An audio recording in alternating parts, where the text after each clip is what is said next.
I'm Alan Loibner-Waitkus, and this is American Lit 1865 through present. And yes, as you can tell, for the first time, and maybe the last time, I'm actually indoors recording this video so that you can see there's an inside to my house. And this is actually, I'm filming with books behind me, which I always say, never trust anyone with books behind them in a video. But I'm shooting this in my library. We'll do a tour. As you can see, I'm a little obsessed with books, so I keep everything I read. So see, look how smart I am. You can trust me on this. So what we're going to talk about today is the man who was almost a man. And I'm posting this video a little early, but that's okay, because I wanted to do a longer, much more complicated one on the Harlem Renaissance, where I'll hit on a lot of the stuff that I may skip in this. But let's go through the plot.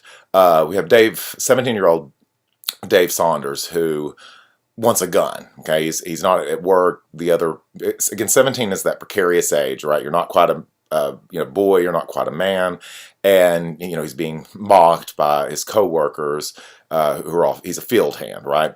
And so he's being mocked by them, and so he dreams of the power that a gun will bring him, and goes home and asks, or first off he stops Mr. Hawkins to get a catalog, and Mr. Hawkins gives him the catalog but says, I've got a gun for $2 I'll sell you, and he says, okay, hold on to it, I'll be back with the money, and goes home. Now we know Mrs. Saunders here controls the money in the house. Mr. Saunders, again, is also a field hand, and again, Rod is saying a lot here about race with this, but she is sort of conflicted between, doing what is right, which would not be giving her son a gun and the money for a gun, and doing what, the son wants. So she's conflicted, but she gives him the money. And what we see are a series of, which will tie into this title, a series of behavior that really proves he's not ready to be a man, right? The first one being he, hides the gun under his pillow because he wants to go shoot it, and his mother demands that he immediately hand it over as soon as he buys it, and he claims to her that he's hidden it outside and that he'll get it to her in the morning. And so he gets up in the morning, passes Mr. Hawkins, and decides to fire the gun, but first he gets on just using the mule Jenny to plow, and we see the death here of the mule. And this it ties back in a little bit to barn burning in this idea of the importance of these animals. I didn't grow up on a farm. I don't know that much about animals. But these are, a mule is your livelihood when you're a farmer. And so, even though we know he accidentally shoots Jenny, he's really shooting something that's making Mr. Hawkins, who, hurting him, which we know that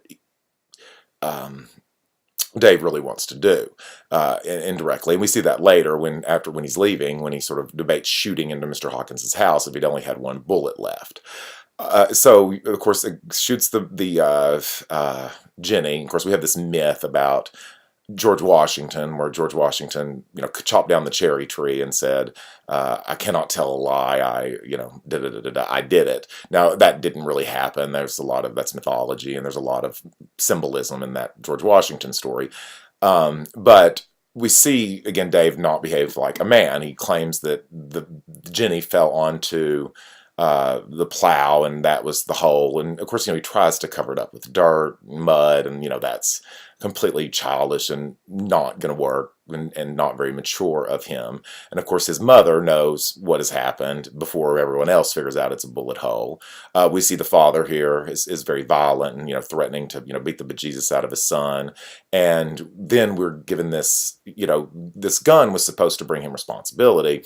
We see it costs him more responsibility, right? He's supposed to now work.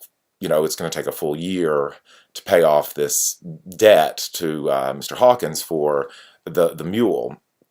And tell me I'm not getting that name confused with the store owner. But anyway, so he, I'm terrible with character names. So that night he hops a train with a gun, empty, no bullets, and leaves. And that's pretty much the story. Now, Jenny, let's go back to her. I said a little bit she represented, the plantation owner and him trying to get back. She also represents I think is symbolic of Dave here, in that, you know, she's forced to work against her will for a lifetime, and that ties in to the racial aspect of this story. That, you know, even though African Americans have, you know, slavery's over, African Americans are free, and at this point have gained a lot of the rights of white people. You know, we're still under Jim Crow and other, you know, horrible things, segregation, but we see that, you know, our society has not really, Wright's making a comment on that, has not really given them the opportunities. You know, this comes up a lot when people discuss slave reparations, and, you know, most white people are just like, that's the most ridiculous thing I've ever heard. And while it's I think logistically impossible, you do have to remember, you know, we have a race of people who were enslaved and then, you know, have never really gotten the full rights completely, certainly up to this point, that everyone else had. So, you know, we as a society really, you know, pushed them back, and Wright's making a comment on that, and the repercussions of that are still around today. So while I can say I've never done this, you know, it's really easy to say that, but, you know, we as a white society really are to blame here for this, and Wright's making that claim that you just, I mean, the dad's going to work as a field hand until he dies. Dave's going to work as a field hand until he dies, which brings us to that ending. And again, we see, you know, him jump the train and leave. To dodge his responsibilities. Now, some people see this as a negative thing. Most people do, that he's just not mature enough to handle what he's done and pay for it. Other people see it as a positive thing. He's escaping this life of servitude. So it depends on really how you want to look at it. I think that really ties into the title, The Man Who Was Also a Man. I read a lot of times, and this would be an interesting essay topic, that this is a coming of age story. And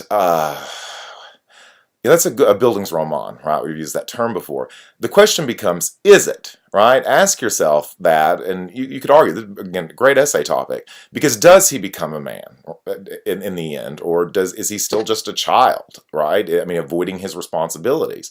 So, you know, you could make that argument that goes with the title. That would lead us to believe almost a man.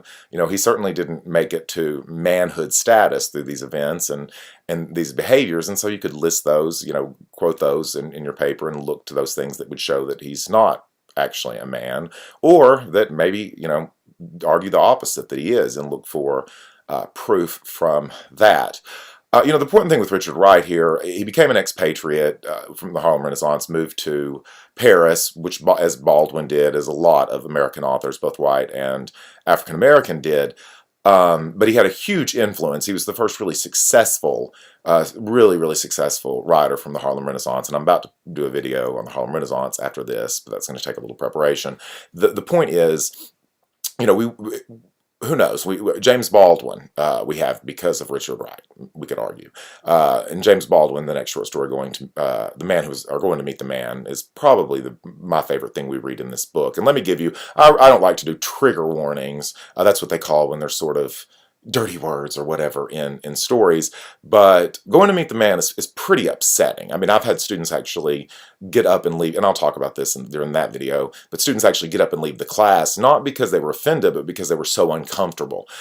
So when you're reading that, you know, there's a lynching scene. Pay attention to that. Baldwin's writing there is really amazing during that point. And again, it goes back to, you know, Richard Wright sort of leading the way for him, Ellison, who wrote Invisible Man. So, you know, think those things through. I'm gonna do a video on the Harlem Renaissance, and then going to meet the man, and I'll see you in the next video.